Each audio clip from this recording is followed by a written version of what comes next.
উত্তরবঙ্গের হিডেন বিউটির খোঁজে এবার আমাদের গন্তব্য ছিল এমন একটি জায়গায় যেখানে রয়েছে প্রাকৃতিক সৌন্দর্যে ভরপুর একটি ইউনিক বন, বুড়ি তিস্তা নদীর উপরে স্থাপিত অসম্ভব সুন্দর একটি কাঠের ব্রিজ, একই সাথে ওপারেতে রয়েছে পার্শ্ববর্তী দেশ ভারতের বর্ডার। ছবির মতো অসম্ভব সুন্দর এই জায়গাটির নাম উত্তর গোমনাথী ফরেস্ট, যেটি নীলফামারী জেলার ডোমার উপজেলার গোমনাথী ইউনিয়নে অবস্থিত। প্রকৃতির কাছাকাছি সময় কাটানোর জন্য ও পিকনিক স্পট হিসাবে স্থানীয়দের কাছে এই জায়গাটি এখন বেশ পরিচিত।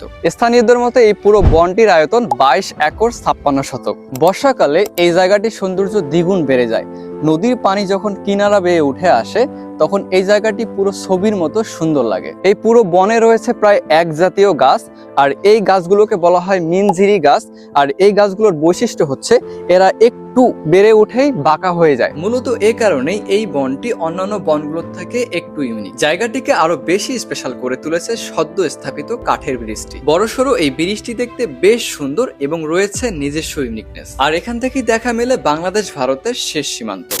এই জায়গাটিতে আসতে হলে শুরুতেই আপনাকে আসতে হবে নীলফামারী জেলায়। পিচ ঢালা বেশ প্রশস্ত রাস্তা দিয়ে চলে আসবেন ডোমার উপজেলায়। সেখান থেকে আপনার গন্তব্য হবে বোরাগাড়ি ইউনিয়নে, যেখান থেকে ওই বনটির দূরত্ব 16 কিলোমিটার। বোরাগাড়ি ইউনিয়ন থেকে সোজা রাস্তায় চলে আসবেন গোমনাথী বাজারে। এরপর প্রাকৃতিক সৌন্দর্য উপভোগ করতে করতে গ্রামের মেঠোপথ ধরে চলে আসবেন সেই কাঙ্ক্ষিত জায়গায়। সেই সাথে আমিও বিদায় নিচ্ছি। ভিডিওটি ভালো লাগলে অবশ্যই ফলো দিতে ভুলবেন না।